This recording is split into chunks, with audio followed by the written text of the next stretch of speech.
త్రిదశ rice అన్నింటికీ దగ్గరగా మీ మనసుకి మరింత దగ్గరగా త్రిదశ రైస్ వేర్ లైఫ్ షైన్స్.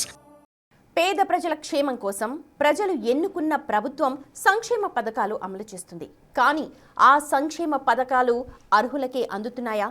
సర్కార్ నుంచి లబ్ధి పొందాలని ఎంతో మంది అర్హులు ఎదురు చూస్తుంటే ఏ అర్హత లేకపోయినా పథకాల కోసం అర్రులు చాస్తోన్న అనర్హులు వాటిని కాజేస్తున్నారు. చివరికి ప్రభుత్వ ఉద్యోగులు, సంపన్న వర్గాలు సైతం పేదల పథకాలను తన్నుకుపోతుంటే నిజమైన అర్హులకు ఎప్పటికీ మేలు జరుగుతుంది? సర్కార్ సంక్షేమం ఇంకెన్నాళ్లకు అందుతుంది?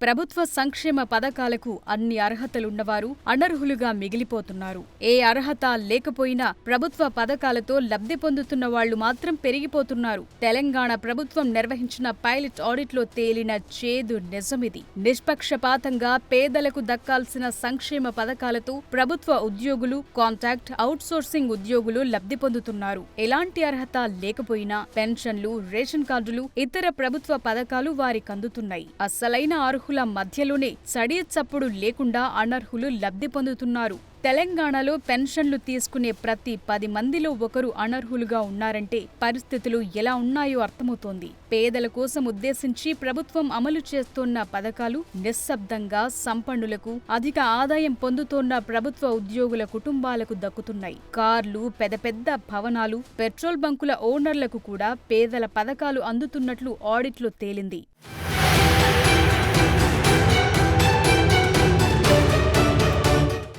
సూర్యాపేట, కరీంనగర్, వనపర్తి, ఆదిలాబాద్ జిల్లాల్లోని కొన్ని ప్రాంతాల్లో నిర్వహించిన పైలట్ ఆడిట్లో పెన్షన్ పంపిణీలో అనేక అవకతవకలు బయటపడ్డాయి. 20 నుంచి 25 వేల మంది లబ్ధిదారుల్లో 2,000 మందికి పైగా అనర్హులని తేలింది. అర్హత నిబంధనల్లో అనేక ఉల్లంఘనలు బయటపడ్డాయి. నెలకు లక్షల రూపాయలు సంపాదించే ప్రభుత్వ ఉద్యోగుల తల్లిదండ్రులు సామాజిక పెన్షన్లు పొందుతున్నట్లు తేలింది. కార్లు, ట్రాక్టర్లు, పెద్ద ఇళ్లు కలిగి ఉన్న వ్యక్తులు కూడా పథకాలతో ప్రయోజనం పొందుతున్నారు. సూర్యాపేటలో 3 అంతస్తుల భవనం ఉన్న వ్యక్తి వృద్ధాప్య పెన్షన్ పొందుతున్నాడు. అదే మున్సిపాలిటీలో పెట్రోల్ బంకున్న మరో వ్యక్తి కూడా నెల పెన్షన్ అందుకుంటున్నాడు. ఓ సిఐ తల్లి కూడా పెన్షన్ పొందుతోంది. కరీంనగర్ కార్పొరేషన్లో చనిపోయిన వారి పేర్లపై వారి కుటుంబ సభ్యులు పెన్షన్లు క్లెయిమ్ చేస్తున్నారు. ఓ కేంద్ర ప్రభుత్వ ఉద్యోగి భార్య కూడా వృద్ధాప్య పెన్షన్ పొందుతోంది. ఇంకా దారుణమైన విషయమేంటంటే ఎలాంటి వైకల్యం లేని వ్యక్తులు కూడా వైకల్య పెన్షన్లు పొందుతున్నారు. కనీస వయసు 50 దాటని వారు వృద్ధాప్య పెన్షన్ పొందుతున్నట్లు తేలింది.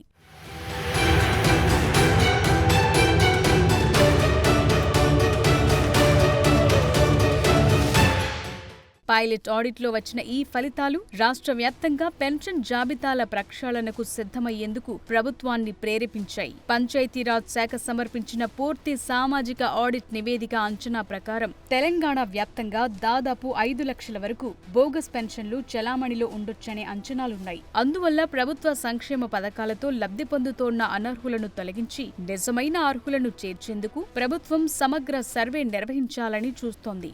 గ్రామాల్లో మనిషిని చూసి పెన్షన్లు పంపిణీ చేస్తున్నప్పటికీ ప్రత్యేక పరిస్థితుల్లో లబ్ధిదారుల తరపున పంచాయతీ కార్యదర్శులు పెన్షన్లు తీసుకునేందుకు అనుమతి ఉంది. మరణ ధృవీకరణ పత్రాలు లేనప్పుడు లబ్ధిదారులు మరణించిన తరువాత కూడా పెన్షన్లు పంపిణీ అవుతున్నాయట. ముఖ్యంగా మున్సిపాలిటీలు, పోస్టాఫీసుల ద్వారా జరిగే పెన్షన్ చెల్లింపుల కంటే బ్యాంక్ లింక్డ్ పెన్షన్ చెల్లింపుల్లో అవకతవకలు ఎక్కువగా ఉన్నట్లు కనుగొన్నారు. పెన్షన్ డబ్బులను నేరుగా బ్యాంకు ఖాతాల్లో జమ చేస్తారు కాబట్టి బంధువులు, అధికారులకు సమాచారం ఇవ్వకపోతే లబ్ధిదారులు బతికి ఉన్నారో లేదో ధృవీకరించడం కష్టమవుతోంది. ఏటీఎంల ద్వారా సులభంగా యాక్సెస్ చేయగలిగే వీలుండడంతో అనర్హుల గుర్తింపు కష్టమవుతోంది.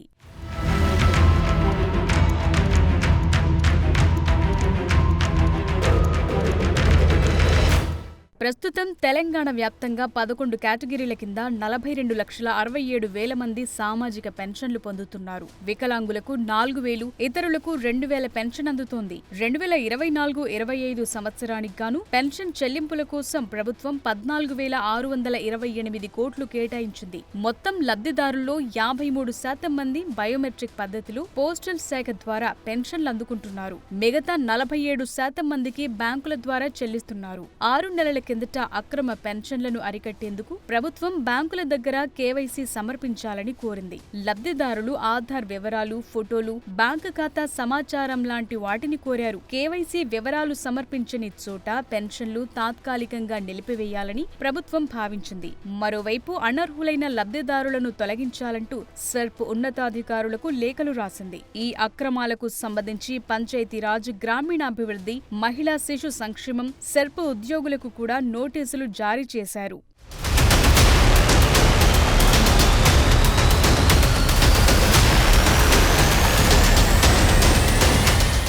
బోగస్ పెన్షన్లు మాత్రమే కాదు, వేలాది మంది ప్రభుత్వ సిబ్బంది కూడా పేదల సంక్షేమ పథకాలను నిస్సిగ్గుగా పొందుతున్నారు.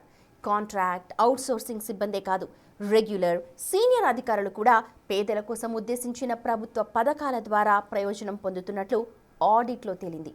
ఇలాగైతే నిజమైన అర్హులకు ఎప్పటికీ న్యాయం జరుగుతుంది? దీనిని అరికట్టేందుకు ప్రభుత్వం ఏం చేయబోతోంది?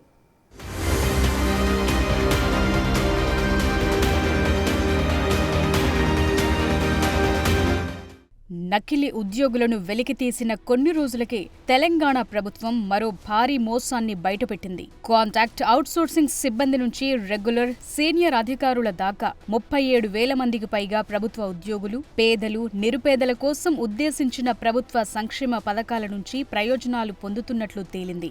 ఇటీవల నిర్వహించిన సోషల్ ఆడిట్లో వేలాది మంది ప్రభుత్వ ఉద్యోగులు చట్టవిరుద్ధంగా వివిధ పథకాల ద్వారా ప్రయోజనాలు పొందుతున్నట్లు స్పష్టమైంది. ముఖ్యంగా గ్రామీణ ఉపాధి హామీ పథకం, ఇందిరమ్మ ఇండ్ల పథకాల ద్వారా లబ్ధి పొందినట్లు తేలింది. ప్రభుత్వం ఉద్యోగులందరి ఆధార్ వివరాలను సేకరించి సంక్షేమ పథకాల లబ్ధిదారుల డేటాబేస్ తో క్రాస్ వెరిఫై చేసిన తర్వాత ఈ అక్రమాలు బయటపడ్డాయి. ఈ ప్రాసెస్ లో బయటపడింది కొందరు మాత్రమే. ఇంకా చాలా మంది వివిధ పథకాల ద్వారా ప్రయోజనాలు పొందే అవకాశాలున్నాయని సెక్రటేరియట్ వర్గాలు చెప్తున్నాయి. చేయూత పథకం ద్వారా అత్యధిక సంఖ్యలో ప్రభుత్వ ఉద్యోగులు లబ్ధి పొందినట్లు తెలుస్తోంది.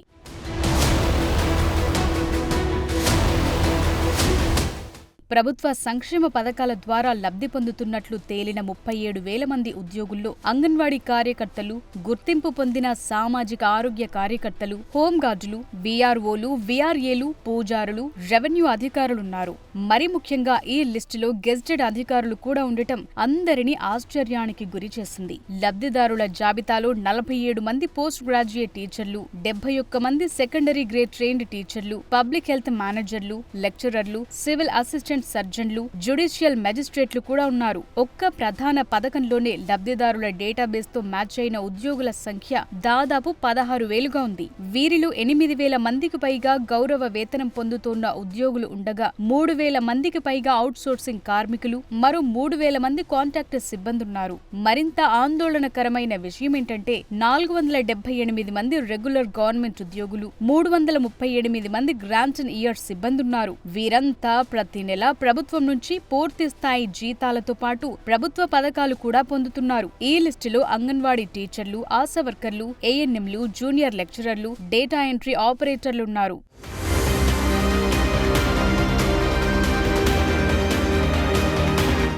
చివరికి ఉపాధి హామీ పథకం కూడా దుర్వినియోగమవుతోంది. ఈ పథకం కింద 11,210 మంది ప్రభుత్వ ఉద్యోగులను లబ్ధిదారులుగా గుర్తించారు. వీరిలో గౌరవ వేతనాలు అందుకునే సిబ్బంది సహా కాంట్రాక్ట్ కార్మికులు, అవుట్సోర్సింగ్ ఉద్యోగులున్నారు. 351 మంది రెగ్యులర్ ప్రభుత్వ ఉద్యోగులు కూడా ఉపాధి హామీ కార్మికులకు ఇచ్చే వేతనాలను క్లెయిమ్ చేస్తున్నట్లు తేలింది. ఇందిరమ్మ ఇండ్ల పథకంలోనూ అనేక అవకతవకలు జరిగాయి. 9,135 మంది ప్రభుత్వ ఉద్యోగులకు ఇందిరమ్మ ఇండ్లు మంజూరైనట్లు డేటా చెప్తోంది. ఇందిరమ్మ ఆత్మీయ భరోసా పథకం కింద మరో 1,400 మందికి పైగా ఉద్యోగులు ప్రయోజనం పొందారు. Grant in aid, minimum time scale, state scale కింద జీతాలు పొందుతున్న రెగ్యులర్ ఉద్యోగులకు సంక్షేమ పథకాల ప్రయోజనాలను ప్రభుత్వం వెంటనే నిలిపివేయాలని ఆడిట్ రిపోర్ట్ సిఫారసు చేసింది. ఇప్పుడున్న నిబంధనల ప్రకారం వారంతా అర్హులు. కాంట్రాక్ట్, అవుట్సోర్సింగ్, రోజువారీ వేతనం, గౌరవ వేతనం, సిబ్బంది అర్హతకు సంబంధించి కీలక విధాన నిర్ణయం ప్రస్తుతానికి పెండింగ్ లో ఉంది. సంక్షేమ పథకాలు ఆదాయ ప్రమాణాలతో ముడిపడి ఉన్నందున ఈ వర్గాలను మినహాయించాలా వద్దా అనే దానిపై ప్రభుత్వం త్వరలో నిర్ణయం తీసుకోనుంది.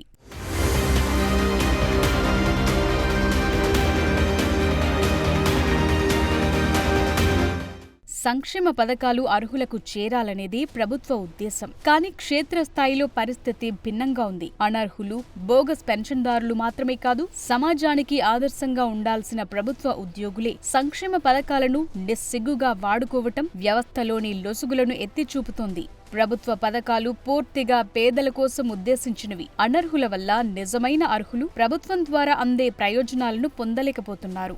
ప్రజా సంక్షేమం కోసం ప్రభుత్వం ఖర్చు పెట్టే ప్రతి రూపాయి పేదవాడి ఆకలి తీర్చటానికో, నిరుపేద కుటుంబానికో అండగా ఉండటానికో ఉద్దేశించింది. కానీ ఆడిట్ రిపోర్టుల్లో బయటకొస్తున్న వాస్తవాలు విస్మయానికి గురిచేస్తున్నాయి. లక్షల్లో జీతాలు తీసుకునే రెగ్యులర్ అధికారులు కూడా సంక్షేమ పథకాలను వదలకపోవటమేంటి?